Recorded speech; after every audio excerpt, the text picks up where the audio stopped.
Yes. Next question कोणाचा?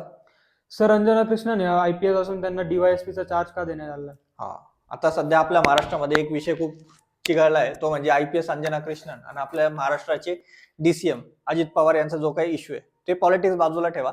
प्रश्न असा आहे की IPS आहे मॅडम आणि यांना DYSPचा चार्ज कसा दिलेला. आता एक लक्षात घ्या इथे की जेव्हा यांचं IPSचं ट्रेनिंग संपतं, IPSचं ट्रेनिंग सेंटर कुठे आहे यांचं, तर हैदराबादमध्ये तेलंगणा राज्यात. त्याचं नाव आहे Sardar Vallabhbhai Patel national police academy. इथे 11 महिन्यांचं ट्रेनिंग झाल्यानंतर यांना कॅडरमध्ये पाठवलं जातं. कॅडर आता यांचं होतं महाराष्ट्र.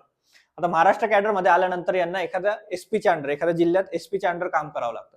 मग पहिले 3 महिने त्यांना एखाद्या पोलीस स्टेशनचा इन्चार्ज बनवला जातो.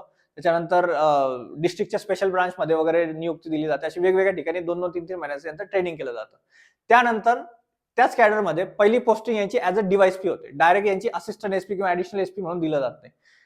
त्यांना ही सगळ्या गोष्टी खालून वरपर्यंत समजाव्यात आणि त्या पद्धतीने कसं काम चालतं आपल्या पोलीस डिपार्टमेंटचं हे समजण्यासाठी त्यांची पहिली पोस्टिंग प्रोबेशनरी ऑफिस म्हणून यांची होते, DYSP म्हणून. आणि हे 1.5 ते 2 वर्ष DYSP असतात आणि त्यानंतर यांची पोस्टिंग होते ऍडिशनल एसपी किंवा असिस्टंट एसपी म्हणून जिल्ह्याच्या ठिकाणी. आलं लक्षात? येस. नेक्स्ट कर रेकॉर्ड.